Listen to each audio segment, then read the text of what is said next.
I'm just testing everything. I don't know how to work everything completely. I mean, even though I know a lot, I just don't know everything. How are you today? I'm trying to find. Let me turn off these nature sounds that I like to put on. Okay. Well, I've been really busy trying to get prepared, trying to make some money, get prepared for when I get paid. I get paid in a week and 2 days. Uh, and then I can do some business stuff, and I'm just kind of getting prepared. Sorry, I just kind of put everything to the last minute. I had to feed my dogs just now, feed Dean, feed the dogs. The cats, yeah, I had to feed the cats too, now that I think about it. But everybody's fed, and I had to feed myself too, by the way. I've been working up here for a while, just working out everything. Let me straighten this out. My computer is a little warm because I've had it on all day, or for a lot of hours anyway. Yeah, so there was a video that I noticed on YouTube about, I'm going to look it up, and, I don't have it all ready to go, but I'm going to look at my history. It was a very interesting take on everything. This is the watch history. Let's see, where is it?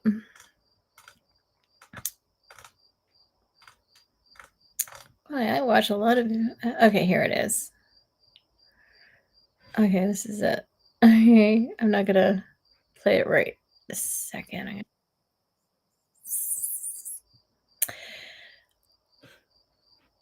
I guess I'm gonna share, and we're just gonna glance at it together, and then I'll take it from there.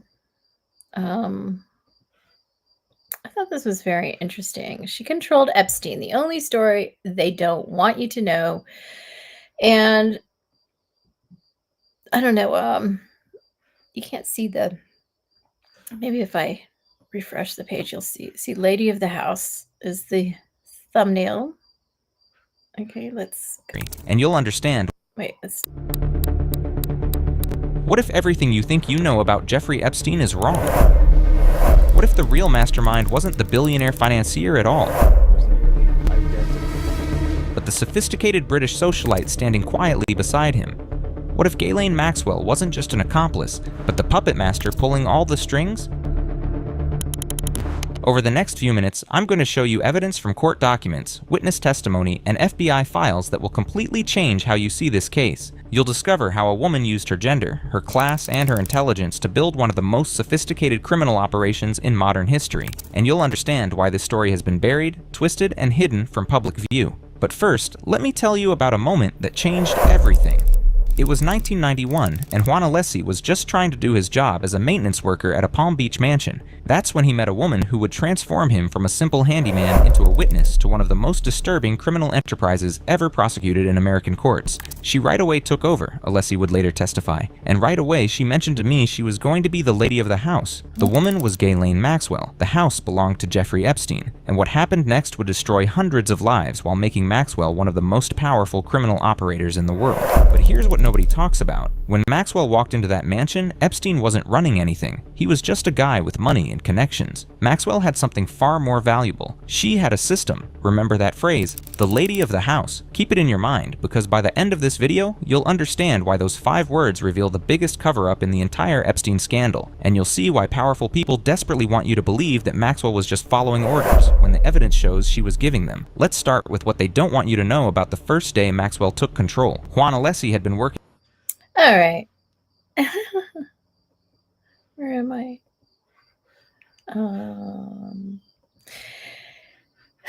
Yeah, actually, wait, that's the wrong one to do. I'm going to stop sharing. Yeah, I do believe that, I do believe that because, that it was, I don't know, everybody pronounces her name differently. Ghislaine? Isn't that how she's pronounced it? I think in her recording, I listened to the very beginning of The recordings made recently, the Trump administration officials that interviewed her. And I think she called herself Ghislaine. I think that's how she pronounced her name. That guy said some other pronunciation. Ghislaine, Jeffrey Epstein. I almost said Trump. Oh my gosh. He was very different when he was coming over all by himself. And then he immediately changed when she came with him. He wasn't like, I really liked him before. I mean, not that not that what was being done was anything that was okay. I'm just telling you that there were guys that I liked and guys that I didn't. I was under the influence of a very powerful drug that my father forced me to take. He would call it my aspirin. And I would say, "Oh, I'm not sick. I don't need an aspirin." He'd say, "Take your aspirin," or whatever. He'd make me take my aspirin, quote unquote, before anyone ever came, because that was the only way he could get me to cooperate. It was a drug. I just said it. Equivalent to the drug known as I don't know how to spell it.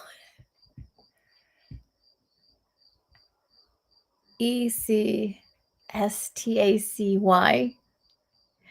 And, under the influence of such a powerful drug. I mean, I was at the time, I was like 13.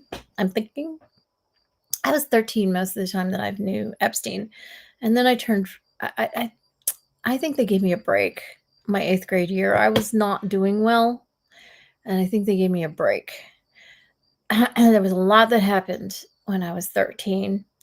And they saw I needed a break and they gave me a break for a while. So I really do think that I was 13 for most of the time that I knew him, if not the whole time. Maybe I was almost 13 for some of it, 12 into 13. Because when I was 14, I do think they gave me a break until high school, maybe. I was almost 15 when maybe everything started up again.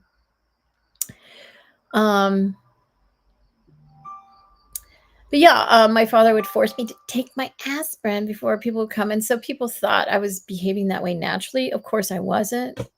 And it was like someone I'm not. I was a girl just trying to grow up. And that's not the way I ever behaved in real life.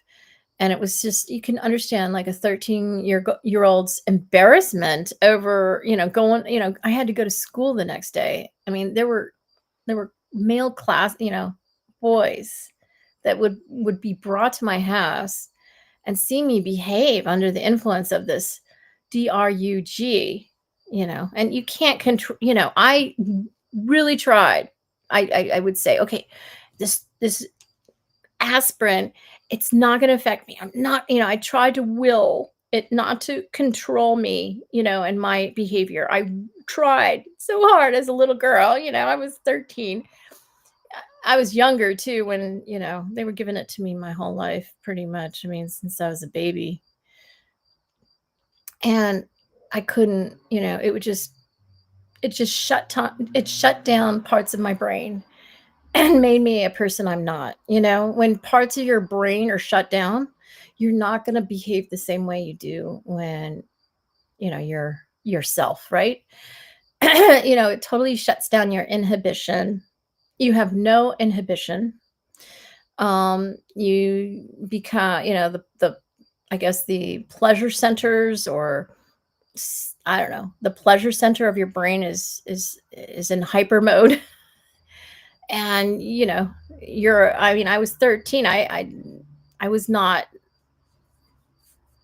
turned on by men all the time. I mean, yeah, I was boy crazy because of the stimulation, that stimulation my whole life. They gave me that drug while I was growing up on a pretty frequent. I mean, it wasn't every day, but it was on a, semi-regular basis. And it affected my brain growing up, I guess. And so I was a little obsessed with boys by the time I reached adolescence, but not to the point where I would like ever want any of the boys I had a crush on at school to ever see me naked. Can you understand how embarrassing that is for a girl who's just starting to develop, who's all insecure about her body and, you know, can you imagine? I mean, you would just be like so horrified to know that the guy you had a crush on at school has seen you naked. I mean, that would just be like the most embarrassing thing for you as a 13-year-old, 12-year-old, whatever. And it was. And that's why I had to the way I coped was by putting it away. That wasn't me. That is not me, and I'm just gonna pretend that she didn't, that it didn't happen, because it didn't happen to me. It happened to another version of me that's not me, and, that's how I coped. And if you can imagine the trauma as a 13-year-old girl, having boys you want, you like at school, seeing you naked, and you're just like, I mean, at 13, you're not looking to get naked with guys yet. I mean, maybe you lead up to it, but it's like you're just, as a 13-year-old girl, that's not natural. And it was you know, and it was just so embarrassing. And so I had to just put it away to cope. Um, but okay, so under the influence of this drug, you can understand my brain was not the same. And so when, there were guys, I was in a different state of mind. I was in a different mind state. And in that mind state, there were guys that I really liked and guys that I didn't, And Jeffrey Epstein was one of the guys I really liked. And, I was acting in a different way than I ever would have acted because certain parts of my brain were shut down with this DRUG. And he and I got along really well as the result, I mean, there are men that were brought over to my house that I did not like, and I would shut down, and even though they gave me that DRUG, I didn't I didn't always cooperate under the influence of that drug. If I didn't like, I had to like the guy, or it didn't work. I didn't cooperate. I'd break down and cry sometimes, if it was really traumatic. I have to really like the guy. And yeah, Jeffrey was one of those guys I really liked under the influence, and it was really good. And then when Ghislaine, I think that's how you say her first name, showed up, he totally changed. He had a different personality. He started to, I don't know. I think that the idea of me coming to his house was kind of growing in his mind already before Ghislaine ever came or showed up. She might have been in his life prior to showing up at my house. There was a certain point, it was towards the end that he started like saying, you should be coming to my house. I don't like having to come to your house. He was complaining to my people, and my people were like, that's the only way you can see her. She's not going to your house. And they would tell him, no, she's not going to your house. And I would tell him, no, I like it the way it is. It's fine. You come here. And I think it was just something that was growing in his mind over time. Like, no, I had too much control over him. He didn't like that. He wanted to be in control. But when Ghislaine started showing up, and she didn't really come very often. It was at the very end, towards 1980, which would have meant that I was getting close to turning 14. And because I turned 14 on October 21st, 1980. Okay, so it would have been, yeah, I guess it would have been 1980 before I was in high school. I started high school in September of 1980. Okay.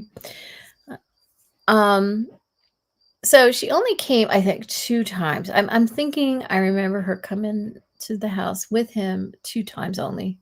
And as I've stated before, she was quiet. She didn't speak. I think we were maybe introduced, and I might have heard her British accent to know she was British, but other than that, she never spoke. She never, and she was weird, and she just had a weird look on her face. She was just really strange. She seemed like she was, she seemed like a lesbian to me. Really into it, but being all weird and quiet and observant. She didn't participate. Of course, she watched, and it was like she just had this weird expression on her face watching it all. I don't know what I couldn't read it. It was just a really odd expression.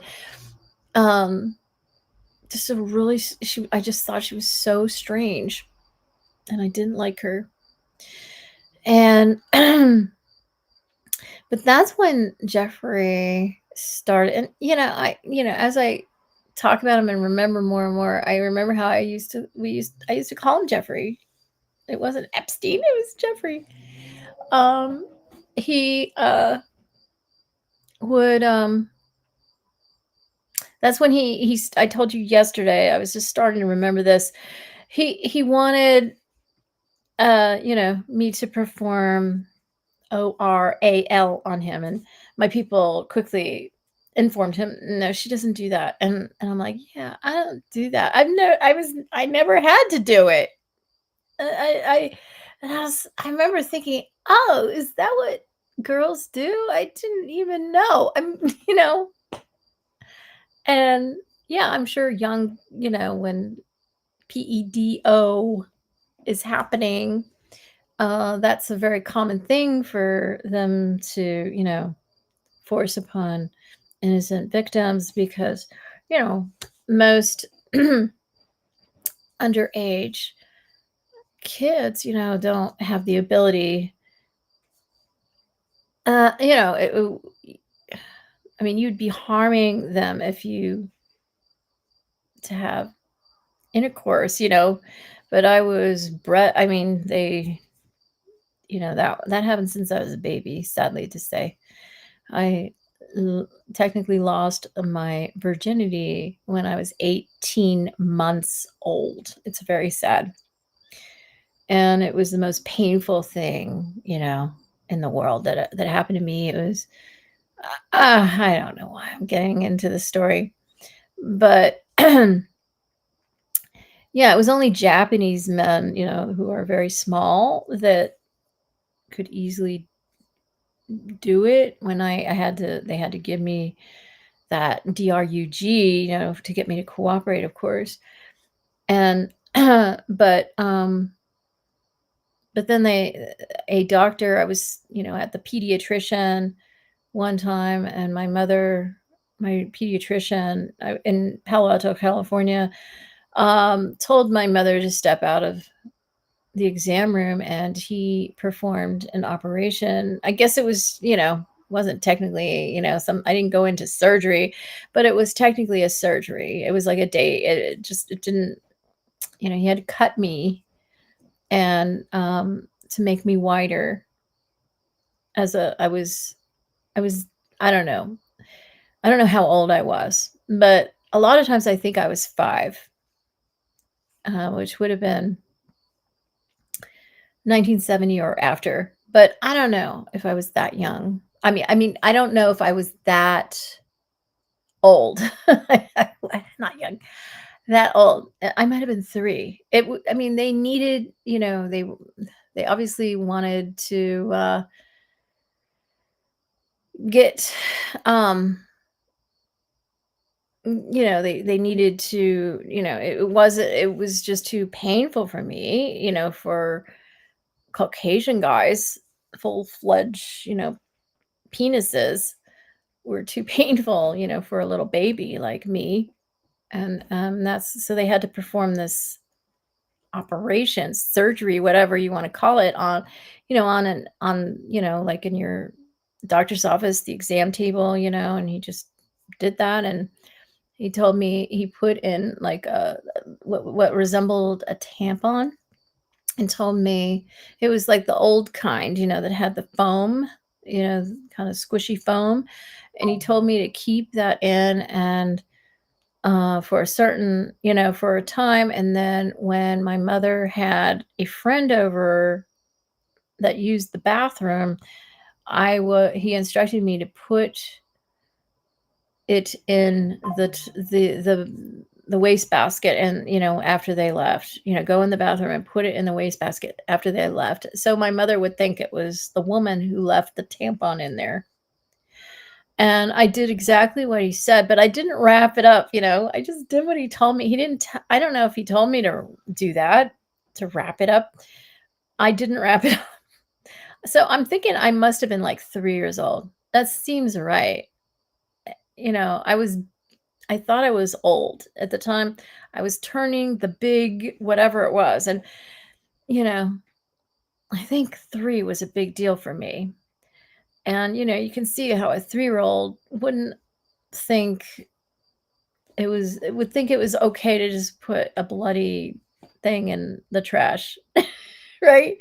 Didn't wrap it up. I just did what the doctor told me to do, and my mother found it, and she's like, "Well, she was all upset, and she knew it wasn't her friend. She knew it was me, because I guess she had seen me run into the bathroom after the friend and put that in the wastebasket, and I guess she just suspected that. I guess she knew, maybe she already had the suspicion that something had happened in that doctor's office, and I kept the secret. I didn't tell her. I didn't want her to know. She kept questioning me, and she questioned my father, and it was a big thing. It caused a big problem in my household. Because my mother was intuitive, and she knew something was off. But it was kept a secret. I didn't tell her. I didn't ever tell her. And I guess I healed up, and then they were able to penetrate, even though I was 3. I'm thinking it was 3, because in my mind it feels like 5, but I was really young, so it was like, how 3, in my mind I'm seeing the number, and it looks kind of like 5, but how 3 might be more like 5 than 2 or 4, right? Baby, I'm not even 1, and then it's 2, right? It wasn't then. It was like 3, and then 4, and then 5, and then I was leaving California when I was 5. So I feel like they would have wanted to do it earlier than the big 5, because we were already leaving California by then. They would have wanted to get it done so they could bring over a lot of guys to, that was a big promotion. Oh yeah, you can do either ANAL, or because guys would say, "Oh, you want me to do ANAL?"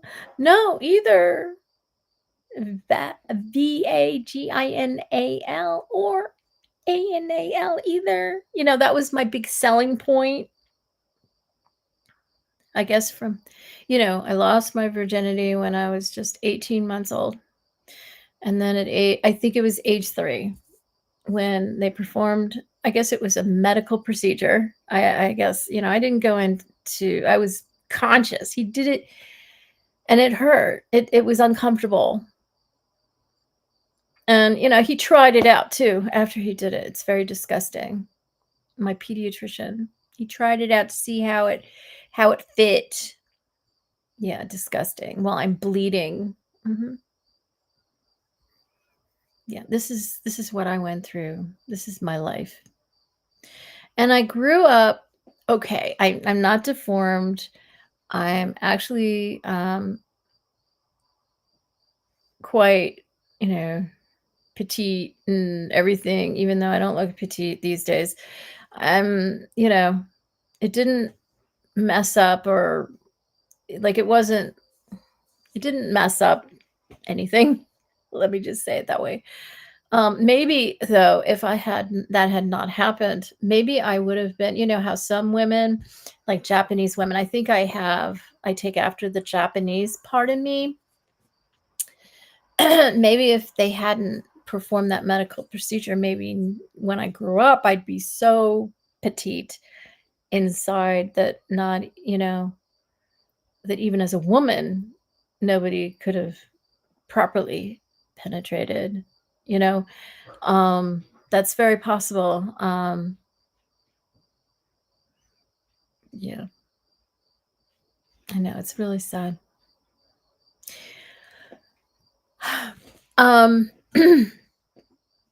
Okay, so what I'm saying is that when Ghislaine started showing up, Jeffrey changed and he started being colder towards me. He and I had a bond. I mean, I know it's a sick bond, but we did. We had a rapport. There was chemistry between us. And then when she showed up, he was colder. He was cut off from me. It was like more business. And she kind of ruined the energy. She was cold, and she made him cold. And he's like, why not? Why won't you do that? Like, what?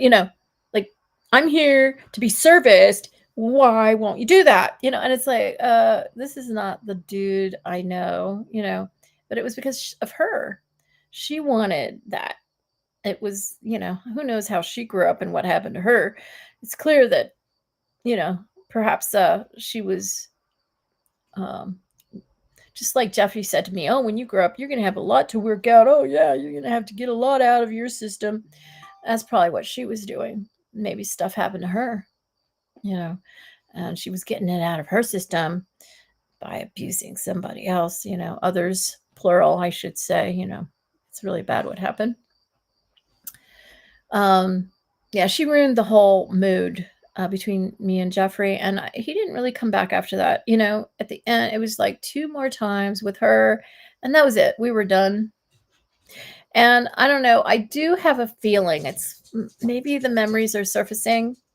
I do think he came back when I wasn't conscious, Hi, Lily. Hi, did you have a nice walk? Dean walked the dogs. Lily, come here, baby. Let me take off your leash. You're such a good girl. Let me take it off. And there's 1 part, and there's 2 parts. Good girl. Yeah. All right. I just took off her leash. Yeah, Daddy never takes off your leash. No. But I just did. It's a good girl. So, yeah, I vaguely think it's vague. Okay. But I do think he came back. They wouldn't allow him to come back unless I was under the influence of DATERAPEDRUGS. I think that they didn't want him to damage me psychologically and for my protection. Not that I was protected exactly, but you know what I mean? Like, I was also getting too old. I was getting too mature, and to protect me and to protect their secrets too, because I've always been, I'm not somebody who keeps secrets. I mean, I can keep secrets if I have to, if it's for a good cause, but not to protect people, so they can commit crimes. I'm not a criminal. I'm not in cahoots. I don't protect criminals, and they knew that. They knew that I was going to start standing up and exposing the truth if I wasn't shut down. And that's how they shut me down, was by using the DATERAPEDRUGS on me. Yeah, I do vaguely. I mean, it's like I usually remember more under that, the what I just mentioned, the last thing I just mentioned, than I do under the other. You'd think the reverse, because I'm conscious for under the influence of one and not conscious under the influence of the other, but I am conscious. I'm not, I can't move, I can't talk, I can't feel, but I'm there and I'm watching. And I guess I remember more. I mean, it seeps into my conscious mind quicker or more easily when, because each drug does different things. It shuts down different parts of your brain. And yeah, I'm able to remember more. In general, I'm able to with the last kind that I said, the DATE, RAPED, plural. Yeah, and I know it pissed him off. I know he was just like, why? Why do we have to do that? You know, he got really like, I created a monster. He was obsessed. You know, he was obsessed. And I don't think Ghislaine liked that either. I don't think she liked. I got that feeling from her, that vibe. She didn't like how obsessed he was with me. You know, it was about control. She didn't like, you know, I had control over him, unintentional. You know, I wasn't trying to control anybody. I was a 13-year-old girl just trying to grow up. You know, I was the one victimized. I was not in a position of control. But to them, it appeared, you know, from their end, it felt like I was the one in control. And neither one of them liked that, I guess. So yeah, I know that Ghislaine was the father. I don't know where that came from. The daughter of that a very wealthy, powerful man in the UK, and she was the youngest child, right? And she was the closest to her dad. You know, stuff happened to her, and you know, stuff must have happened to her. And he was the one who was connected to, well, okay, I really do believe, you know, the way my people work or the CIA works is, you know, it's between fathers and men. And, you know, her father was connected, you know, my people did this. They connected her father with Jeffrey. And then, of course, you know, his pride and joy, his daughter, he connected to Jeffrey. And and through, he probably operated through his daughter. I know he passed away in the 90s, but he was alive and well in those days, and I'm sure he was operating through her to connect her, looking out for her, wanting her to kind of develop the empire, so to speak, you know. And he was probably, you know, she probably worked with him and, you know, was influenced. You know, he was like a mentor to her because he was a big, huge, he had an empire. He was very wealthy. He was very successful in business. I don't know what they call him. He was some kind of oligarch over in Britain. You know, I don't know if he was a billionaire, but he was mega wealthy. And so, of course, I guess she's a similar age as Jeffrey. Let me see how old she is. Ghislaine Maxwell.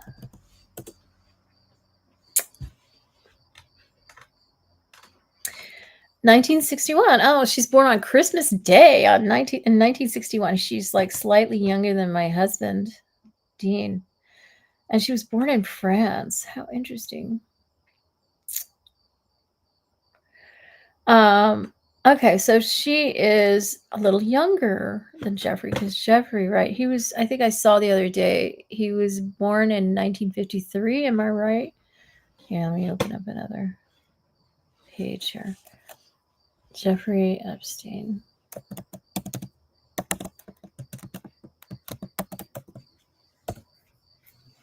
Yeah, January 20th. And he was born at the beginning, but did he? Okay, this is the Nobody's Girl. This is by Virginia Roberts.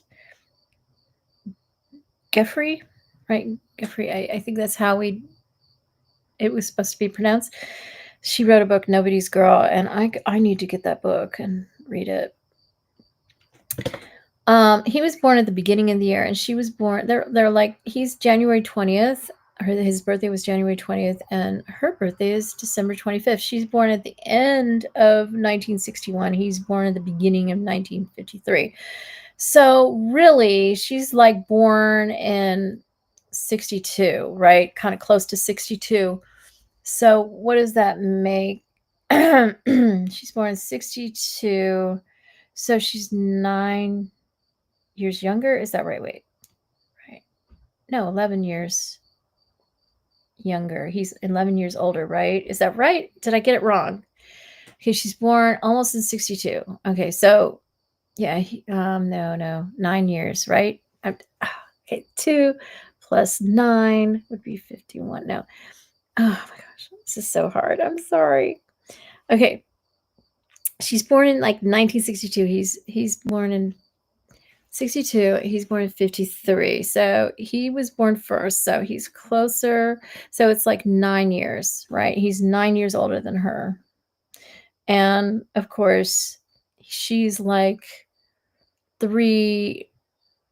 actually more like 4 years older than me. And my husband is just less than a year older than her. He's born in February, same year. August 10th. I can't believe. Of course, he died on August 10th. That was, I mentioned that the other day or yesterday. I think it was the other day, 2 days ago. I just had no idea. I didn't keep track of it, or maybe I realized it at the time and didn't think twice about it. I don't know what happened, but I forgot that he died on August 10th. And of course, if he died on August 10th, he faked his death. Of course, they faked his death. They would have chosen that day, the day of my bogus press conference in 2009. Of course they would. Exactly 10 years before. It was the exact 10th anniversary of my bogus press conference. Do you want to see my bogus press conference again? I mean, why not, right? I mean, we're talking about it. Why not? Let me get it. Bring it up. Claire Elizabeth. Okay, Lily Jackson.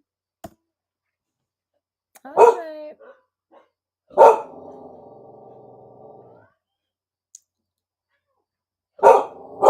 All right, Lily. It's okay. All right, let's share.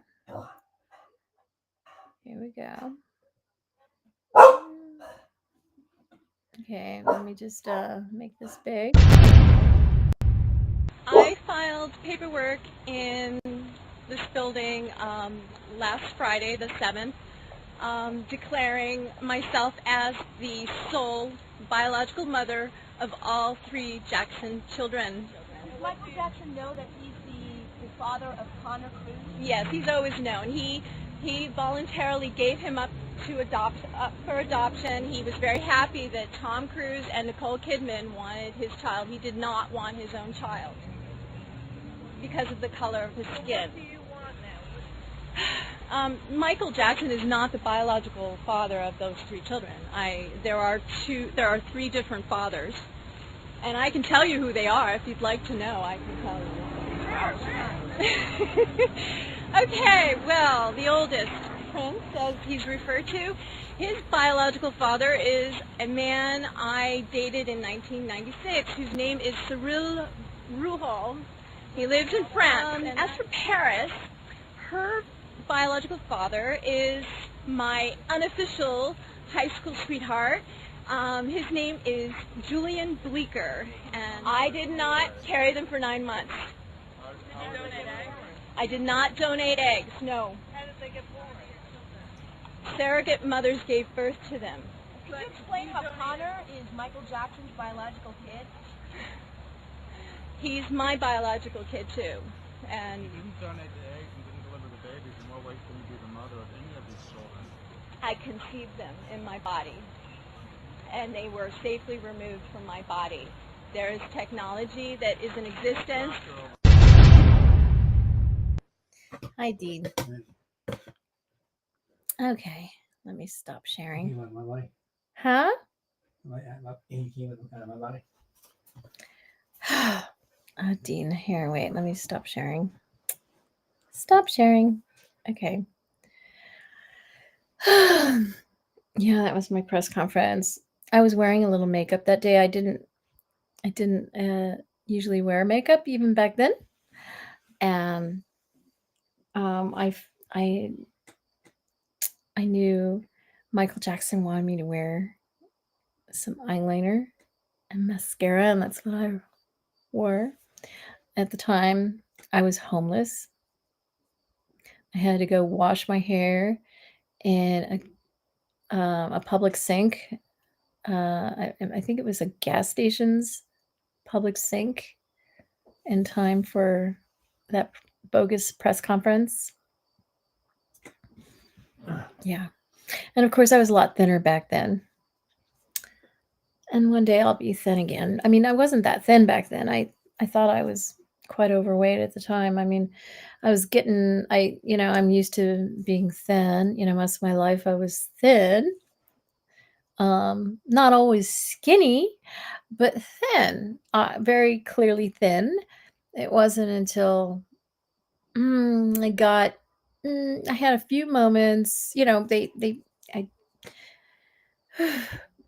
they had me on medications that triggered weight gain, here and there towards my 30s, a little bit here and there. I spiked a little bit, Yeah. but it wasn't until I guess my 40s when, I was medium thin in my 30s, pretty much just average thin, not thin like I was in my 20s and throughout childhood.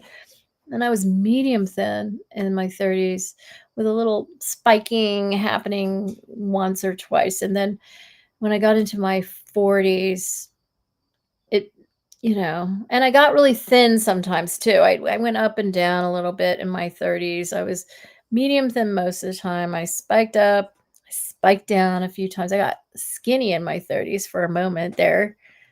And then in my 40s, I was permanently medium thin, verging. I was kind of feeling like I was on the edge of obesity, and I might have been obese, but I didn't look it because I'm very petite. I have petite bones. It doesn't look like it because but I carry my weight really well. Right. And I don't look as big as I could if I had bigger bones. And by the time I hit my 40s, I felt like I was like in obese territory. I didn't look really huge, but see, in that video, my press conference, I was 43, if I'm not mistaken. 2009, I was turning 44 in October. That was August 10th of 2009, and in October I was going to turn 44. So at that point I felt like I was in obese territory, even though I didn't look fat. I wasn't medium thin anymore. I was, I had a little belly, I was hiding a little belly under that t-shirt, and I wasn't happy with my weight, but I looked okay, and then it was my later 40s that I really got into obesity, and I'm still in it to this day, thanks to meeting Dean when how old was I in 2013? I was right around my birthday that year, and that would have been 48. Right. Around 48, yeah. Dean made my obesity permanent. Because I was coming down. I had lost a lot of weight. I had gained a lot of weight, and I had lost a lot of weight. And then I met Dean, who fed me, and my obesity became permanent and has been permanent ever since. So that's 2013, and we're in 2025. So that's 12 years of solid obesity. What? You have always looked thin. Oh, to you. Dean is always very sweet. He thinks I'm thin. He's never seen me thin. And I worry that when I lose too much weight, he won't like it. Was never thin. I know, I Yeah. know. Dean likes a little meat on the bone, okay? As they say in the South. And I no longer, I used to have very, with this much weight on my body, my breasts got very large. And Dino was like that. And I liked it too, because when I was thin, I didn't have huge breasts. And it was nice having huge breasts. But then I got breast cancer and I wasn't required to get a double mastectomy. I decided to get one because my grandmother would have died of breast cancer had my mother not killed her first, but with morphine, paid a nurse to inject morphine and kill her on the exact anniversary of my grandparents, the 30th wedding anniversary of my grandparents, my grandma and my grandpa Flanagan. He died, grandpa, I never met him. He died in 1952. And she died 30 years later in 1982 on April 9th, to be exact. And it was Good Friday in 1982. It was not Good Friday in 1952. And her tombstone says otherwise, and everybody probably thinks otherwise, because I think the cemetery even has it wrong, because the tombstone says another date, or actually says December 10, and what is the December 10, and they think it's 1981. No. I was 16 years old. I was not. I remember when my grandma died, and maybe my brother doesn't remember because he was still a little boy running around, not totally oblivious to everything. But I remember very well. I could never forget. And yeah, she had her tombstone in her kitchen, my grandma, and she intentionally put that date. That's the date that Elisabeth, the neighbor across the street from me, who I used to take care of, that was the date we started the guardianship. I became her guardian and conservator, and December 10, and somebody planned it, not me. And that was, I remember seeing my grandma, discovering that same date was on my grandma's tombstone after all these years. And that's just so remarkable. It's like my grandma, she was from Vega. She knew the future, and she did that intentionally. Elisabeth was, I was meant to prove myself with Elisabeth. I did everything. I ran Elisabeth's life, and, I extended her life a great deal. She wouldn't have been able to live and be healthy if it hadn't been for me. But I don't know. I proved myself. I did the job of like 9 people taking care of her. It was really difficult. I had to sacrifice a lot in my life to do that. Everything. She was number 1. Me and my family was number 2 for I guess it was a little over 5 years that I took care of her. It was really me, from 2018 until she died last year in 2024. So that's 2. Yeah, it was almost 6 years, but 5.5. She died in April. So yeah, it was about, yeah, well, not quite half.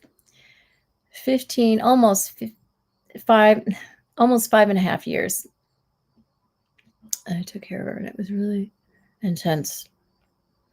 And that was supposed to be how I would prove that I was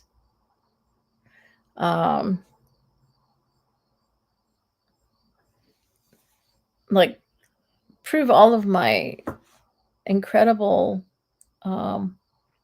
aptitude and ability to function, and doing the job of like 9 people. I achieved the impossible taking care of Elisabeth. She looked like the living dead. And it's because, I don't know, I do believe that my energy kept her alive. Yes, I was giving her I was giving her super vitamins and because she wouldn't eat properly. She refused to eat, and I kept her going. I made sure she was really as healthy as she could be, considering all her problems. And, I didn't get a lot of credit. I didn't get paid all that I should have. And I didn't get a lot of credit either. It was really hard. I sacrificed a lot for Elisabeth and got quite I wouldn't say quite little, but I went through a lot of harassment. I was harassed by people in her life who did not who Elisabeth misled because she was confused. She had dementia and she didn't know she had dementia. She seemed very coherent in so many ways, and people didn't understand what they didn't understand what was going on, and because she was confused. And it was really hard, but I did it. And that was the way I was supposed to prove that I was fully competent and my aptitude was high and I was advanced and ready to receive my money. I know my grandma set that up to prove it to everyone. After I'd healed, I needed many decades to heal. And I did. I've accomplished that healing to the point where I was able to function. I mean, I was working 24/7, 24/7 for her. I mean, I had to sleep, of course, and it was sometimes I'd have to wake up in the middle of the night to take care of her, and I couldn't sleep. It's like having a baby, only the baby doesn't grow and develop and get better and better. The baby gets worse and worse, It's the reverse of a baby, and it's harder than a baby, I think, because a baby is just so wonderful and adorable and cute and they just keep getting easier and easier to take care of over time. And they're a delight, right? They make you proud. And it was the reverse with an elderly lady. It was just the reverse. And then you went with your second Elizabeth. And then what, Dean? You ran across your second Elizabeth Who's that? across the street. What do you mean? Elisabeth was across the street. What do you mean second Elizabeth? I'm talking about Elisabeth. That was across the street. Who are you talking about? Oh, okay. Who did you think I was talking about? Your aunt. No. I had never taken care of an elderly lady to that extent. I had briefly had a little moment with another elderly lady that didn't go well. And that's why I never wanted to go into caregiving, because I had a really bad experience. It seems like, whenever I'm taking care of somebody and like giving it my all, I mean, I'm a natural caregiver. And to the point, I sacrifice for, I'll sacrifice myself. I'm always second, they're number one. That's a natural caregiver. That's the way I am. And last time it happened, it just blew up in my face. And it was a very brief moment in time. And I'm glad it was brief. And that was the only taste of caregiving I wanted, and that's why, I mean, I had a cleaning business when Elisabeth came in, she was always in our lives across the street, but there was like an emergency situation that required us to step in and start taking care of her. And it wasn't, she forgot all of this, as she got older, towards the end of her life, she would she thought she remembered everything because she was highly intelligent. That's the problem. She's an RN. She was an RN, which, RNs are the worst to take care of. And I don't know, maybe doctors are worse, but I took the previous person I was the caregiver for a very brief moment in time was a doctor. I mean, I got a doctor and an RN, and the doctor, oh my God, it was a woman doctor. Oh, it just blew up in my face. And I was like, I swore never again would I ever like sacrifice myself to take care of somebody and then have it blow up in my face like that. But when Elizabeth happened, we didn't have a choice. I mean, we were not going to let her die across the street. Her own family didn't step up. So they just wanted her to go to a nursing home and die. They wanted her to die and just go to a nursing home and die. And she refused. She wanted to stay in her home. So we made it possible, and then she forgot all this stuff. There was a whole, there's a story to it, and I don't want to get into it right now. And it fell into my lap. I knew the universe, God, set it up so that I would be her caregiver when I was. It wasn't, I did not seek out any kind of job or anything. I did not offer or anything like that. She was across the street. Her family was there. I'm talking about, she didn't have, her children had all died.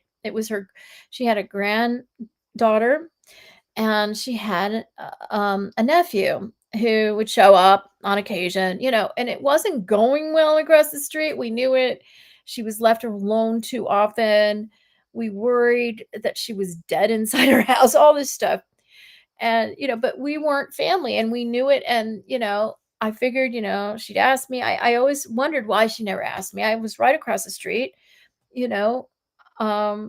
Those other people had to travel from South Carolina to come take care of, she had a caregiver at a certain point. She did a different one. And I was always wondering why she doesn't just ask me, because I cared. We both cared so much about her. I mean, we didn't know her very well. Well, Dean knew her better, because he had lived in that house for at that point, almost 30 years. He knew her husband, and, that's the next best thing that's the closest to family you might find. But yeah, we weren't gonna come over and take over or anything. They knew we were across the street. They could ask us anytime. They knew that we cared, but nobody ever asked us. So it wasn't until the police showed up and it was an emergency situation that we promised the police that we would take care of her. And that's what we did. But, of course, Elizabeth forgets the whole story eventually because she's losing her memory. She was in she had like a very unusual form of Alzheimer's it was like a late onset. She died when she was, I guess, 93. Was it? Yeah, because she was born in 1931 and she died last year. And yeah, it would have been 93. She was 93.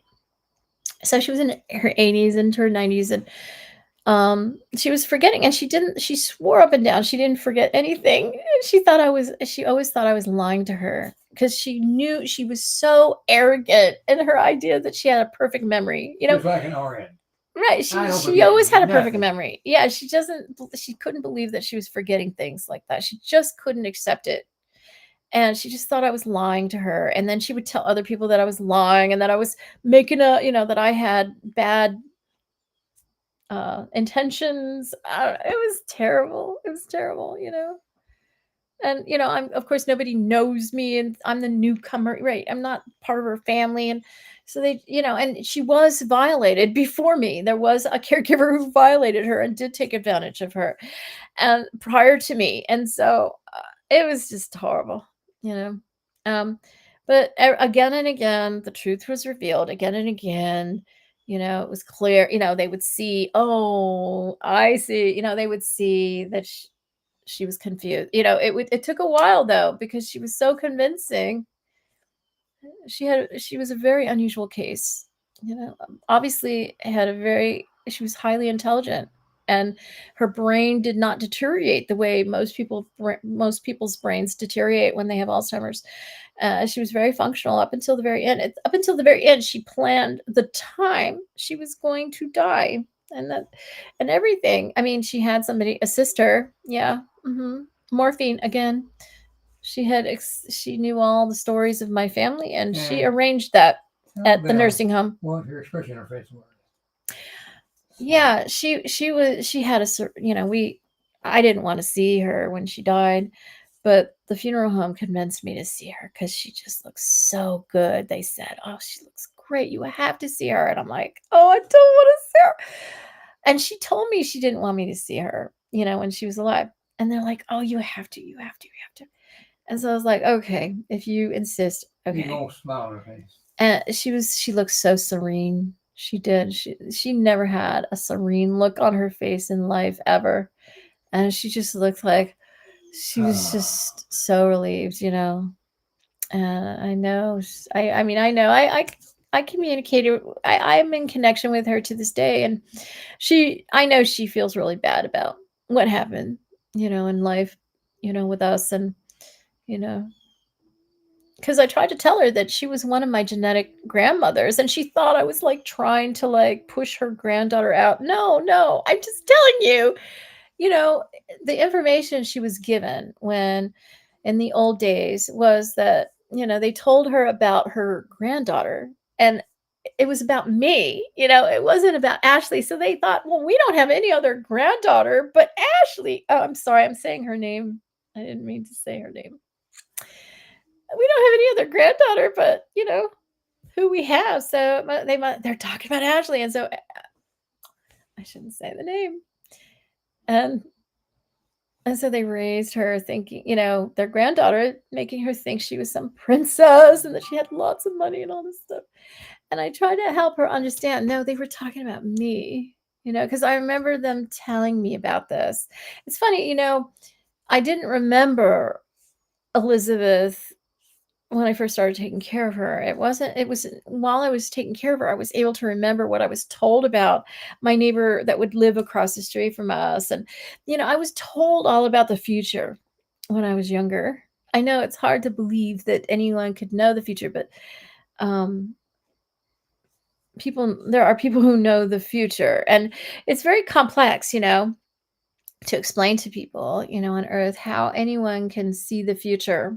It's not a psychic thing, you know, they actually, you know, it's hard to explain. I don't really understand it myself, but basically, you know, like, there's the question is like, do you believe in fate, or do you believe in, do you believe in free choice? Yes, both things are true, you know. You have a destiny, and the way it works is that you know, you have free choice. You choose what you want and when you want it, and that becomes your fate. They know your fate, and they know what you're going to choose, and they don't influence you. You just freely choose what you want, and that ends up to be your fate, you know. So both are true. And that becomes your future. Right. And I guess it's, you know, it's time travel. I don't know. They can see, you know, I'm talking about Vega, okay? It's a place inside the sun. I know that sounds so wild. Nobody talks about that. I mean, technically it is like another planet, I guess, but they live inside the sun. They don't live on a planet. Technically, you could say it's an alien civilization, but it's also heaven. When you die, that's where you go, and it's a physical location. Heaven is not a spiritual realm. There is no such thing as a purely spiritual realm. There's no such thing as spirit out, you know, without a body to go with it. And yeah, you can leave your body and be in the spiritual realm, but all the spirits in the spiritual realm have a body to go home to. Always. There's no homeless spirits in existence. There might be humans that are homeless on earth, but there's no such thing as a homeless spirit or a ghost, so to speak. I mean, yeah, there are people who play with people on earth and, you know, haunt houses. There are people like that, you know, it's like a video game up in Vega. You know, when they die, they can go visit and haunt houses and have fun with people on earth. I mean, it's a real thing. It's like a video game for them. I know it sounds really weird. I know you've never heard this before. Most people haven't, but it's the truth. So I've gotten way off topic, but I'm just trying to explain. I went into all of that. I was explaining Elisabeth and how me taking care of Elisabeth was supposed to prove how ready I am for my money. Because most people wouldn't have been able to handle that kind of a job. It was 24/7. I just was operating on emergency mode for 5.5 years. It was nonstop emergency mode. Now, I had a little break when she went into she insisted, after a while, she didn't, she used to like never want to go to a nursing home, right? That was how she started. And then when she thought that it would help her granddaughter, then she wanted to go to a nursing home. Like she thought there was some other plan and she would go to the nursing home and somebody would rescue her. All right, Lily. All right, Lily. She had that idea, and I did what she wanted. I was willing to take care of her for the rest of her life in my home. I used to take care of her at her house, and then, she ran out of money, and, we were just like operating, not getting paid. We were just taking was left over, and just getting by. And so when the guardianship conservatorship started, when it happened, then we were able to sell her house, which, had to happen because she couldn't pay us anymore. And, we needed to settle that up front anyway, because it would have been a mess if she had died with that house, and would have been a mess. So it was, that money needed to go to us because we weren't being paid. And of course it didn't fully pay us. I mean, at the time it did. I mean, she was behind on paying us, so she had to back pay us a lot of stuff, and then eventually she ran out of money again. But we haven't been fully paid. Technically she owes us tens of thousands of dollars, but we'll never receive for our work. And, we were already charging her, we used to charge her very low amount, a very low amount at the beginning when we first started taking care of her. And then when she required, more 24/7 care, and was in diapers, then it changed. And, we still charged her the family friend rate. We were less than any kind of agency that would come to your house to, take care of you 3 times. We used to go to her house 3 times a day. And then she was in our home. And that was a lot easier, having her in our home. But it also was a lot more difficult too, because it was 24/7. It always was 24/7. We had a room which was as big as a small. Right. She had the biggest room in the house. Yeah, she did. She had the biggest room in the house. Right. And she didn't really appreciate it at the time. And she paid rent. I mean, it helped us financially, to be able to charge her rent. And, it was a very reasonable rent. It included all utilities and everything. And, so her money quickly ran out. And, home care is very expensive. Caregiving.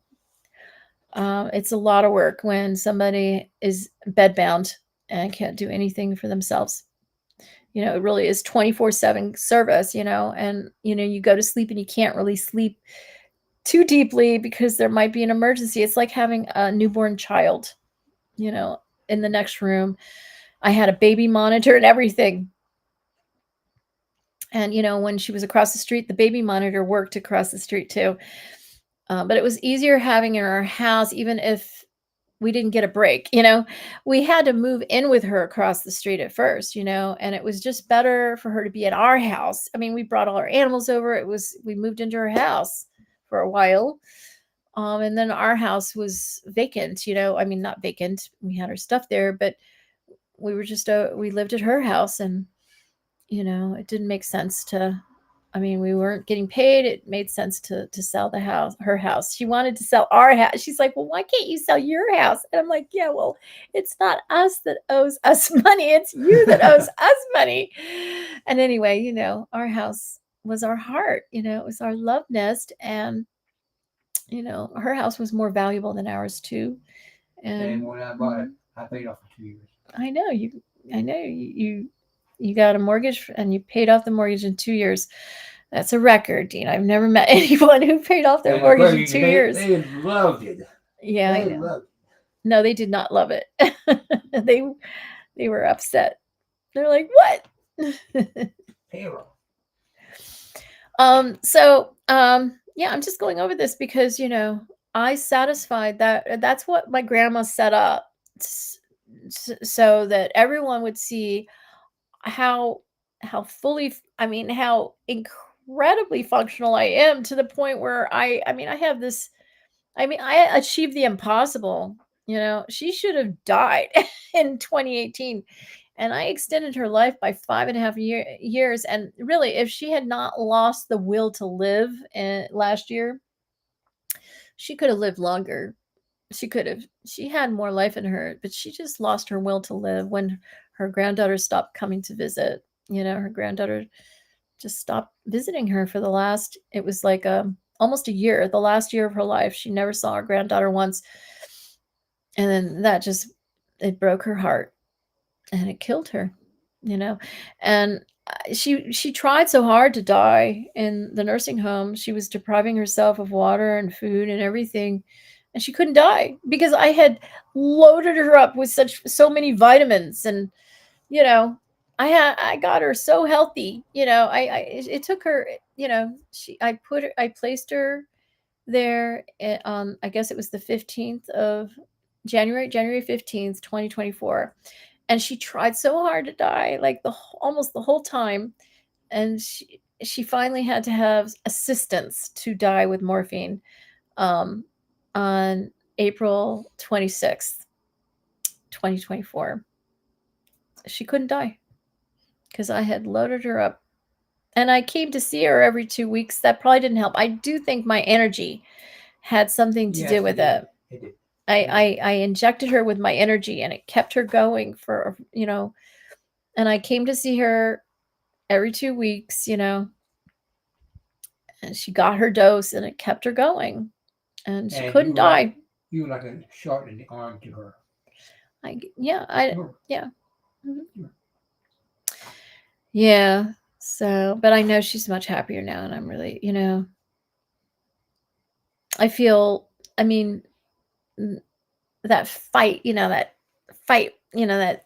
struggle we had, it's done now. And she's a very supportive person behind the scenes for me now.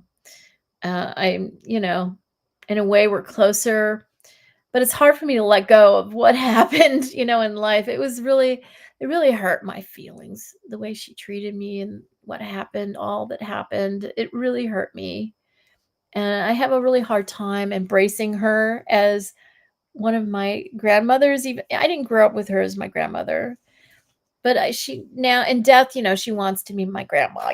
She wants to be there for me, and I appreciate that. I do, but it's hard for me to let go of what happened in life. I've been able to let go of it. It's been over a year now since she passed away. I've been letting it go. I feel better now than I used to.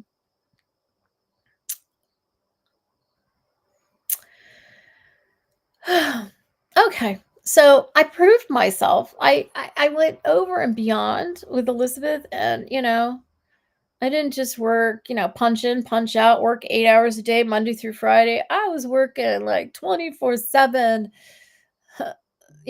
7 days a week, doing the job of 9 people, and I guess that wasn't good enough. Kept an old lady alive who should have been dead and who should have died in 2018. Kept her going for 5.5 more years, and she could have lasted longer if she had wanted to. She just lost her will to live at the end, and she was trying so hard to die. Yeah.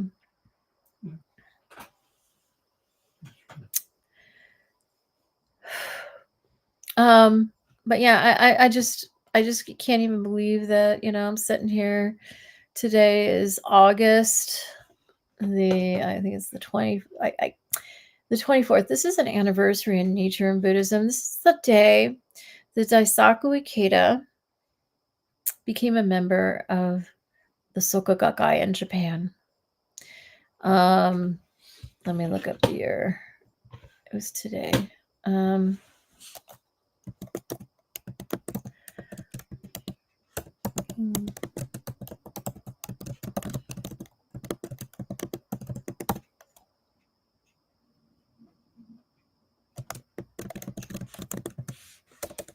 I always want to type Augusta instead of August.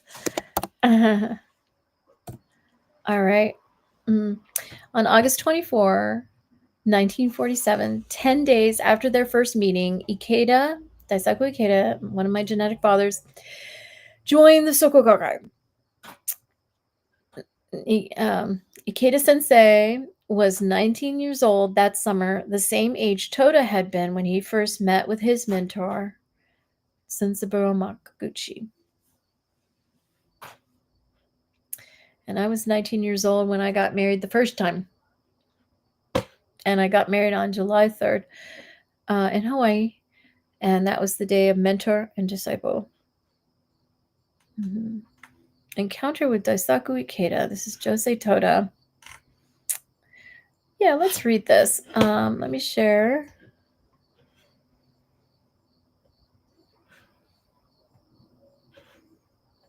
Okay, here's Daisaku Ikeda, one of my genetic fathers, when he was 19 years old. It's about 19, it says.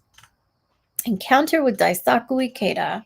This is from joseitoda.org. And in my past life, I was Josei Toda. I am the reincarnation of Josei Toda, his mentor. Okay. In 1947, Toda encountered the young Daisaku Ikeda, who was to become his greatest support and disciple. And by the way, when I was 8 years old, they put me in Daisaku Ikeda's body. Now, I was the double. There were 2 Daisaku Ikedas. I know this sounds really weird.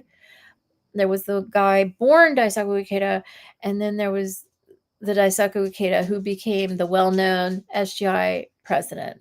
And that was me. Okay? There were 2. And the one born as Daisaku Ikeda was not a good guy. The other guy was a really great guy. The SGI president was that everybody knows and loves. That was me. Okay.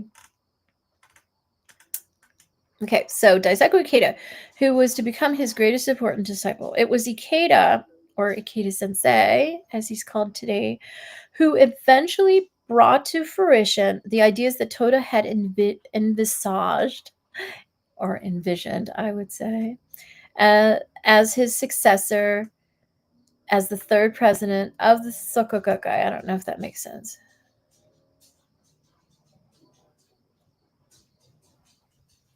Okay, yeah, it makes sense, I guess. Ikeda Sensei became inseparable. Dean, can you please keep it down? I'm on live, and when you talk in the background, people can't hear me. Okay. Ikeda Sensei became inseparable from Toda in his effort to reconstruct the Soka Gakkai.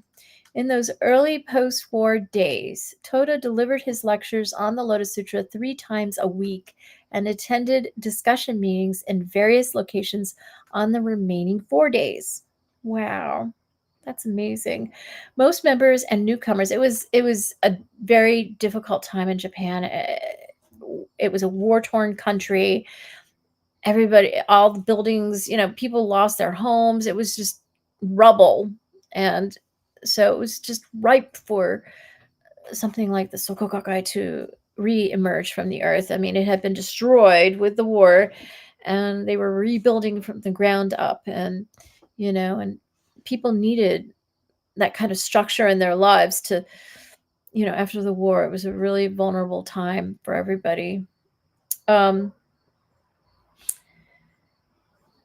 Most members and newcomers who had gathered for the discussion meetings were in great economic difficulty and were seeking to fill a spiritual and emotional void that had arisen following Japan's devastating defeat in World War II, and were searching for a way of life they could truly rely on. That's right.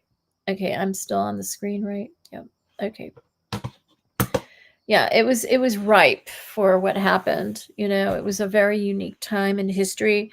And of course, Japan, the culture of Japan, led people to be more influenced by others. It's a kind of a group kind of culture, unlike America, which is more individual, people are more independent, it's more independent kind of culture. Whereas in Japan, it's more group oriented. People want to fit in. People want to be part of the group. And so it was just like all the right, and this was planned. This was planned by Vega. It was just all the right ingredients to create what Toda created in that environment. That was the perfect environment. In America, it's a totally different situation. It's the reverse culture here. Yeah, so everyone was searching for a way of life they could rely on because everything was in chaos for them. Because, you know, on August 14, 1947, Toda attended such a meeting held in Ada Ward. So he just was attending one of the district meetings, as he did several times a week, right? Right. 3 times a week, he held his own lecture and then attended district meetings in various locations on the remaining 4 days. So on one of those remaining 4 days, he attended such a meeting held in Ota Ward, Tokyo, and lectured on one of Nichiren's key writings on establishing the correct teaching for the peace of the land. Making the teachings accessible through examples from everyday life, he explained how mistaken ideologies cause people unhappiness. The room was filled with a strong spirit of seeking after truth, and the 20 or so participants included young people, homemakers, and the elderly, all completely engrossed in Toda's lecture. God, wouldn't it be nice if everyone was so engrossed in what I have to say? Like, wow, what a life that would be for everybody to be engrossed in every word you speak. That was the life Daisaku Ikeda led too. They hung on every word. Yeah, that was the life Daisaku Ikeda had as well. And I was both these people, Toda in my previous life, and Daisaku Ikeda when I was 8 years old. And I remained 8 years old. And, my 8-year-old psyche stayed inside Daisaku Ikeda as he grew old and, passed away in 2023. That was me. There was another one that was born Daisaku Ikeda, but he wasn't a very good guy. And I'm pretty sure he died first. I don't know when he died. He was a bad guy. But Daisaku Ikeda, the SGI president, Daisaku Ikeda, was a good guy. And he was me when I was 8. I know that sounds really wild, but it's true. So, I've always, I guess in my past, I've always had that experience where people listen to me. They care about me. I have support. I have what I need. And, I have more than I need, right? I'm used to that, I guess. And this is not, I'm not used to this life, where nobody cares about me. I'm forgotten about. I'm in the garbage can, nobody knows me. Everybody ignores me. This is the exact opposite of what I'm used to, I guess, karmically. And it sucks, man. And I've been going through it for 59 years. I mean, well, okay. Yeah, when I was ABUSED, I got a lot of attention then, but that's really bad attention. Even if I enjoyed the good part of it, it was bad for me, right? So, you can't say that my ABUSE even compares, right? That's when the only time I got any kind of great attention was when I was, being ABUSED. And that's not really good attention. So 59 years and counting. I've been nothing. And I know in order to balance all that out, it's middle way, Claire, right? That's what Nichiren Buddhism teaches. It teaches middle way, not one extreme or you have one extreme, then you got to go the other to balance it. You have to have the other extreme, right? It's balance. And that's why I've been going through this for 59 years. I have to like live down all those many years. I was the center of everyone's attention, and had all the support everywhere I went. Everybody hung on every word I said. I have to counterbalance that with this life that I've led for 59 long years. And I don't know, I hope 59 long years is enough. I don't want to keep doing this into my 90s. That's how old Daisaku Ikeda was when he passed away. Yeah, Toda, he was 58 years old, and I'm 59. Okay, so I mean, it has to be coming to an end, right? I'm picking up where Jose Toda left off, right? I mean, he was 58 when he died in 1958. He was born in 1900, the same year this house was built by my great grandpa. Okay. Okay, so one of these was okay at this meeting where everybody hung on to every last word that was spoken by Toda. One of the people there hanging on his every word was a youth named Daisaku Ikeda.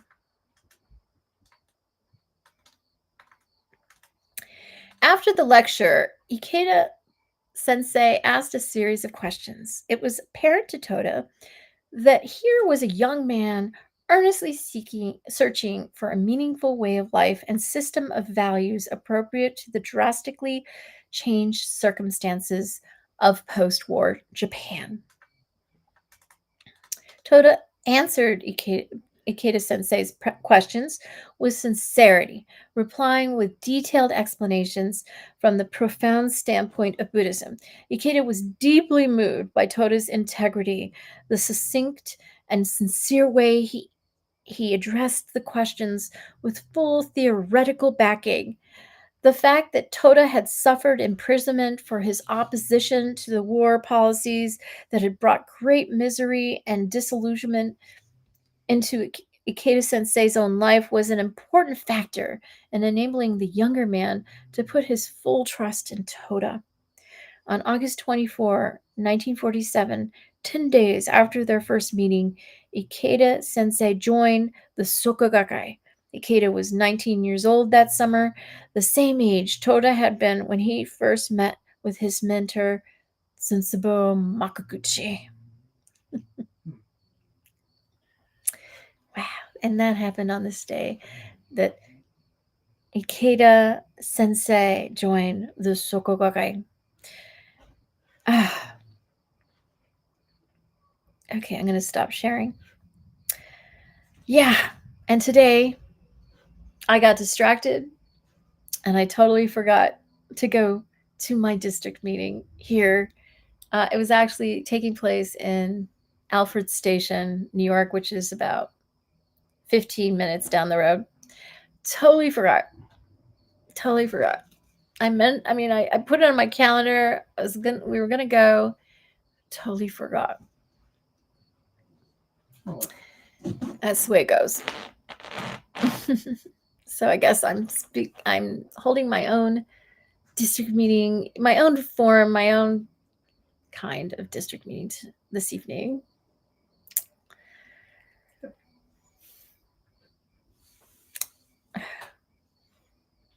But anyway, yeah, I can't compete with Toda. I can't compete with Daisaku Ikeda. I mean, they had such like ideal conditions, and they were men, of course, too. You know, I always talk about this. You know, Toda, he was a man. He was like, I don't know, he was really tall for Japan, so he had like he towered over all the Japanese people, right? He was really tall. This was planned. He looked really smart with his glasses. He couldn't see without glasses. He was like you, Dean. You know, he had like the what is it? Bottle, cool. Coke bottle glasses like you. You know, Dean has had to wear glasses since he was age 2, right? No, age 3. Sorry. Yeah, he was blind too. He had that kind of blindness. When JFK was still alive. Right, when JFK was still alive. Dean is obsessed with JFK.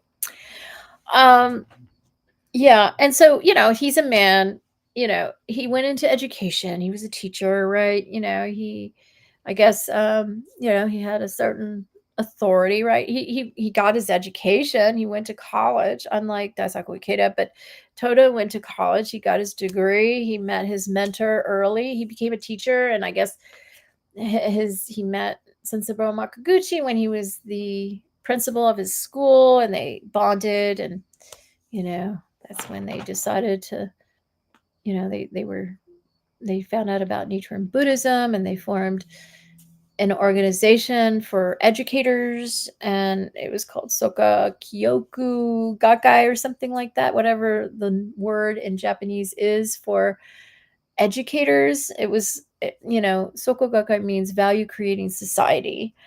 And they formed the value creating education, society for educators. I don't know how you would say it in English. And after the war destroyed everything and there was not one member left, it started with Toda, and he just removed, his mentor, Sensabaru Makaguchi, died in jail. It's very sad. He was an elderly man by then.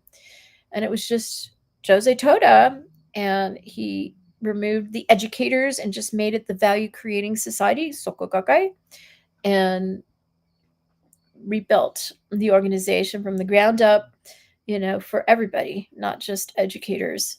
And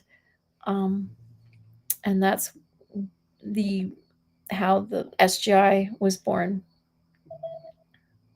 And I am the SGI. I know as Daisaku Ikeda was the first known SGI president. I was actually the original one, but nobody knew who I was, and nobody does today. I'm the last one standing, just like when Toda emerged from jail after World War II was finally over in war-torn Japan, and he discovered that his mentor had died in jail of malnutrition. And, he was probably tortured. He was an elderly man, and that made Toda furious, and he was determined. And there was nobody, all the people that had stood by Toda and gone to jail with him, they had all abandoned their faith to get out of jail. And it was just Toda. And that's the situation with me. I know it's a different situation. Daisaku, my genetic father, Daisaku Ikeda, my mentor, my sensei, has passed away, has passed away going on 2 years ago. It was in 2023, November 15th, if I'm not mistaken, in 2023. It's almost 2 years ago. And I'm the last SGI president standing. I'm just like Toda, who has lost his mentor, and I have to rebuild because the organization that Toda built no longer survives. Now, I know that a lot of people would disagree with me. I have not spent any time in Japan. When I was a child, I went to Japan, yes, but my experience with the practice with Nichiren Buddhism has been in America primarily. Almost 100% of the time it's been in America. I did visit Japan with Daddy a couple times when I was a young child.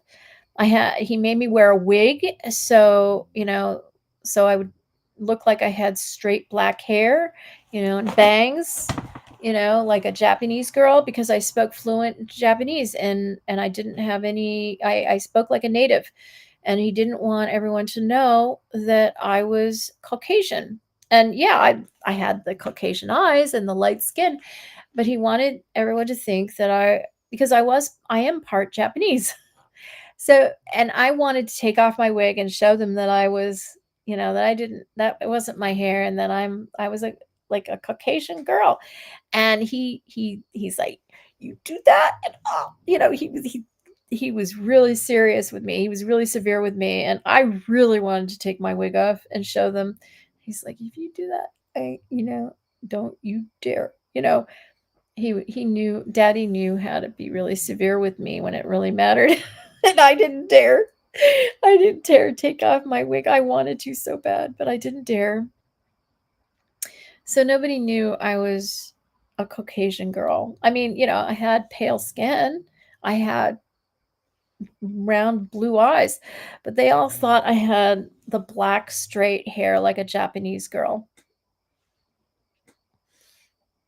And so I blended in because he didn't want to have to explain. I guess, they thought I was from Japan or I was American. I think he might have said that. I don't know. But, I shouldn't have had a native Japanese accent if I was American.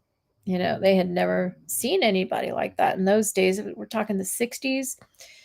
And that's why he didn't want me to take off the wig so they wouldn't know, because they had seen, you can't, back then there were no Americans living in Japanese society, very few, if any. And he didn't want me to take, it would have been a real like shock if they had seen how I really looked with, with not Japanese hair. Yeah, so I went over there with Daddy a few times, but it was just brief, and we didn't spend a lot of time there. It was just like a couple, maybe 2 or 3 times tops, and we were there briefly, and then we left. All the other time that I spent in the I don't even think that we spent time with Soka Gakkai people or anything when we were in Japan. He was just introducing me to different people, and it really was related to, that book, Life of a Geisha. It was those people that I was introduced to, because that woman isn't it Life of a Geisha? That book, it's a really good book, by the way. You should read it. It was really popular a few years ago. She had blue eyes like me, and that's why he didn't want me to take off the wig, because her eyes were like Asian shaped, but she had blue eyes also like me, but she was Japanese. She had Japanese hair, and I guess he just thought it would be too much of a shock if I took off my wig, because I looked like her, and they were amazed at my round blue eyes. And it would have been too much for them if they had seen my real hair, I guess he thought. And yeah, those were the Life of a Geisha. Those were the people I was introduced to, the person who took care of her, or I don't know, house mother, friends. I don't know. I don't think I met her, but I met the people around her. But I did not go over there for the Soka Gakkai that I recall. Soka Gakkai came to me in America, and I grew up with the Soka Gakkai coming to America, not me going to Japan. And so when I speak of the organization, I speak of the organization here in America. And the organization in America is broken. And it's like it's war-torn Japan. There's nothing left. I mean, yeah, there are people practicing who are sincere. They're members, maybe even a couple, I know there are a lot of leaders too, maybe new leaders. I don't know. When you get into leadership in the SGI, it kind of messes up your practice, I have to say. I mean, because it's kind of like a priesthood, and they kind of make you, I mean, even though they teach, I mean, the theory, it's a theory, because they don't live it. Okay. It's empty teachings. They teach the people, they talk about leadership positions as opportunities to serve the membership, right? That's you're a servant to the people, right?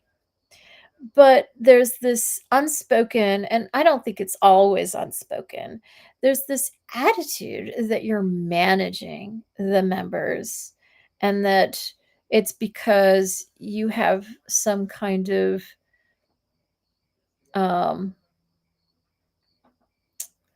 don't know, you pass a test that leadership has, and you've been specially selected to, because you're the leader. You've shown that you, I don't know, you have leadership skills. I don't know how to explain it. There's like an arrogance in leadership in the SGI. Like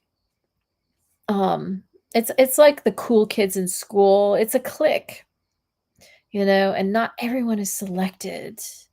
Like you have to, you know how the cool kids select the people to be in their clique, it's not everyone. Maybe some people like are close to, might be selected, but they might not, and they just don't meet they just don't pass the test in the end, and they don't, you know what I mean? It's like that. It's like, it's just leadership deciding, these people in leadership positions deciding who has the behavior of a leader, to be in a leadership position. And of course, there's a lot of things that go on behind the scenes as well that regular members don't necessarily know about. Some might, but most don't. And I don't know that all leaders participate in this. I don't know, like in this area, I mean, I don't know if it's in all areas in every state. I just know in Los Angeles, the headquarters, it's a culture that has gone way back to, since the 60s. And leaders, they have this group sex thing going on. You enter leadership, you become a leader, and then, and they promote you, they watch you, there's like they have a procedure. Obviously, it's a culture, and, you have to go up the ladder, they kind of observe your behavior. They see how you do in your leadership position. And if you continue to behave in the manner that they expect, then you might get promoted. They start to trust you more, and then they let you into leadership activities. They have their little special leaders meetings. And you would think, oh, they're just like chanting together. They're trying to brainstorm how to serve the membership better, right, at these leadership meetings. I mean, that's what I used to think, because Larry Shaw Larry Shaw, the doctor of delusion. He used to have leadership meetings at his house, and he lived on the top of a mountain in Topanga Canyon. And yeah, you had to have a car, or you had to be pal with somebody who had a car to get there. You couldn't just take the bus or walk there, and yeah, that was that really assisted him in keeping all the undesirables out, so they couldn't come to the leaders meetings. But I don't know, I always somehow managed to end up at the leaders meetings, to Larry Shaw, the doctor of delusion's dismay. And yeah, I even brought like somebody I was trying to shakabuku, an old lady I was living with, that I was trying to shakabuku, and like it just ruined everything. Everybody had to go home because I had brought in this elderly lady who I was, living with. I had been house sitting for her, and and I was trying to like introduce her to Buddhism, and they just dismissed the meeting. Because why? Because it was a sex meeting. That's why. And they couldn't have group sex because I had brought this 70-something-year-old woman who was not a Buddhist, who didn't know. And I'm trying to introduce her to Buddhism. I honestly did not know what was wrong with me bringing this 70-something-year-old woman. I really didn't. And I guess Larry thought I knew that leadership meetings meant sex meetings. I mean, I didn't know. This is back in the early 90s, right? What year? Yeah. I was shakabuku, which means I was reintroduced to Nichiren Buddhism on February. I started chanting as an adult, on February 10, 1990. Oh, wait. Yeah. Wait. Yeah. And then the next day was Jose Toda's birthday, the 11th, and also David Craig's and somebody else, his twin's birthday. And then on February 12th, President Ikeda came to town and changed the rhythm, as they say, and introduced the new rhythm, which was the new way we were going to conduct our operate our organization. What's going on, Dean? Did you need something? We got to get food for the dogs. No. I already fed them, Okay. and we're gonna go together to. Yeah, our dogs are out of dog food, and I just fed them the last rice. And thank goodness we have a few more dollars. We got to get some rice and beans. Nothing. We can't afford organic. we just got to eat. And it's Dean and I that have to eat too. We're going to be going to the food pantry tomorrow morning. But our dogs, they, I tried giving them mixing a little lettuce in their rice and beans today, and they don't like the lettuce. I thought because it was shredded, they might eat it, but they don't like lettuce. They never have. It was going to go bad. It's iceberg lettuce. I don't really like it. We got it from the food pantry, but they didn't want to eat it. Yeah, but rice and beans seem to work well for them, the dogs. And we need to get some rice and beans. We eat rice and beans too. We're going to have some other things to supplement that when we go to the food pantry tomorrow. But dogs don't eat salads and things. We get a lot of salads, because this is the food grocery store in this area. They just deliver a lot of perishable things that are about to expire, and then, and it's usually like salads and things like that. And the dogs don't eat salads. So we got to get some rice and beans. Dean, I'll be down shortly. We're almost done here. Okay, I've been on for over 2 hours. I can't even believe that. Oh my goodness. Well, I guess it's good to commemorate August 24th. I didn't really intend on doing that. I guess we talked a little bit of Jeffrey Epstein. And I'm really looking forward to Jeffrey Epstein making a difference in my life. I know he lives. Now I know he lives. I didn't have any idea that he still lived until somebody in my comments mentioned that he did. And I still haven't watched all the documentaries because I'm so busy trying to figure out, how I'm going to make money and getting prepared for when I get paid so I can go full force ahead with some business opportunities here. But yeah, I'm going to be watching those documentaries. And I do believe Jeffrey Epstein chants. I really do. And I know Trump chants. Who knows? Maybe Ghislaine. Is that Ghislaine? Or I gotta get her name right. I have her. No. Ghislaine.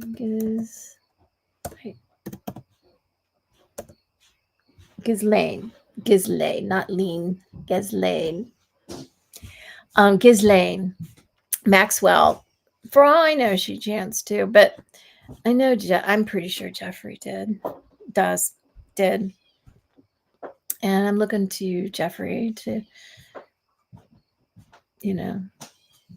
to pave the way for me. And maybe you already have been, and I'm really looking forward to breaking through and having life. And this is a very important day in Nichiren Buddhism. And it's important for me to tell this story. But yeah, that Larry Shaw, Doctor of Delusion, he was my chapter chief back then. I'm talking like the early 90s when his daughter was, I witnessed what happened to his daughter in the summer of 1991 when she was 15 and I was 25. I'm talking Vanessa Shaw. She's pretty well-known actress. I know Larry had envisioned that she would be like Angelina Jolie or I don't know, Jennifer Aniston or somebody like that. She's an introvert and she enjoys her privacy, and it's really amazing that an introvert has built such a successful career. And I'm really proud of her. But I know that she really struggles. You wouldn't see it. She's so perfect, right? But I know she struggles. With me, yeah, I haven't had any kind of career or any kind of perfect anything, but I really have healed, and that's a very different situation. I have healed myself from the inside out, and I'm strong. I'm solid, I know that Vanessa has really cared about her exterior, what people think, what people see, and that's what Larry trained her. And it was all about appearances. And yeah, I mean, she appears to be perfect, and I can't live up to perfect, but I'm solid. I may not look or appear anywhere near perfect, but guess what? I'm solid. I'm the real deal. I'm not propped up, I don't need anybody to prop me up. I stand alone. I really truly stand alone. It's so sad, how alone I am. And that's the leader of the bodhisattvas of the earth. That is who the leader has to be. She has to stand alone. She has to be able to stand alone and stand tall without anybody propping her up.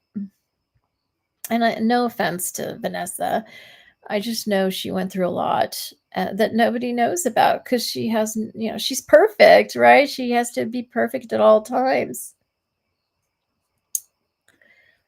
It's like really hard to, it must have been really hard growing up that way, having to appear perfect all the time. I was forced to appear like, my father, which is Daddy, Clint Eastwood, forced me to be a mess, to just let it all out. Yeah, I guess if you're in psychology, if you're you have a doctorate in psychology, you know how important it is to get it out, right? Right, Larry, Dr. Delusion, you know how important that is. I mean, if you hold back and hold it down and control it, right, and put up the facade, it doesn't work. It doesn't work. It eats you alive. It doesn't work. At least, I have nothing to show for myself. I'm a fucking loser. But guess what? I'm strong and I stand alone. I'm solid. More solid than anyone I know. And I don't know how I did it. I can't explain how I did it. I know Larry wants to know how did you do that? How did you do that, Claire? Yeah, I know. I feel you, Doctor of Delusion. I don't know. I just know my daddy. Well, Daddy can't chant either. It's not just me. It's him too. I mean, he did chant. I mean, I grew up chanting with him. I mean, I chanted. I didn't know my gongyo very well, but I did gongyo with him and everything when I lived with him in England. I was around that. But that's what separated us forever. So, I mean, that's what he wanted to teach me, that he it's not good for us to chant, because we are that entity, that life entity, whose name is Myoho Renge Kyo. And if we say that we are devoted to, which is putting the Nam in front of that name that I just said, it's like, and this is the way Daddy explained it to me, it's like we negate ourselves, because it's like a computer program, and we really are in a computer program, by the way.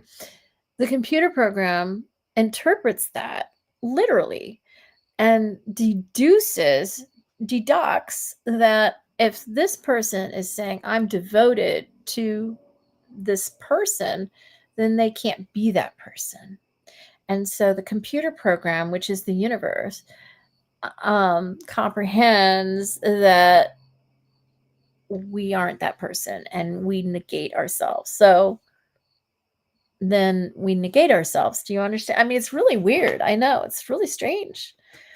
So we're destroyed. We destroy ourselves by saying those words, by expressing our devotion to the word, to the title of the Lotus Sutra, because that, Myoho Renge Kyo is the title of the Lotus Sutra. It literally is the title of the Lotus Sutra in ancient space language. Okay? It is. It's a language so ancient that it predates Chinese on Earth. And I mean, it's, obviously Asian languages came from this language, but it's more ancient than any Asian language on earth. And that's the language of our name. And we can't put nam, which is a term of endearment. It's a Sanskrit term of endearment, nam. We can't put that in front of the title of the Lotus Sutra. I mean, the Lotus Sutra is a teaching that, everything is based on in Nichiren Buddhism. It's the teaching that encapsulates the entirety of Shakyamuni Buddha's message to humanity. And he taught many teachings trying to prepare different audiences for the whole truth. And, because different audiences could only comprehend certain parts of the truth in different ways, so he would adjust his message to different audiences. And then when he felt like everybody was ready, he finally said, okay, throw away all the other teachings. This is the whole truth and nothing but the truth. This is all you need. You don't need any other teaching than this. It's called the Lotus Sutra. This is everything. But people didn't throw away the other teachings. And this is why we have so many different forms of Buddhism today. So many different forms. They're like different religions because, one audience needed to hear it one way and another audience needed to hear it a different way. And it's like different religions. And then there are some Buddhists who don't even follow any of the teachings, like the Zen Buddhists, right? They just have this philosophy or something that's separate from the teachings. There's only one Buddhism that Shakyamuni Buddha intended to pass down to posterity, and that is the Lotus Sutra. There's no other teaching, and anything else is a slander to Shakyamuni Buddha and to the Lotus Sutra. Just want to make that clear. And it's a very profound teaching, so profound that people probably underestimate it and don't really comprehend its depth and profundity. And maybe this is why certain people got more attached to provisional teachings. The teachings that came before the Lotus Sutra are considered provisional teachings preparing different audiences for the whole truth, which is the Lotus Sutra. And then I think he had some other sutra after or something, just maybe clarifying things a little further. But really, all you need is the Lotus Sutra. And that is what Nichiren Buddhism is founded upon.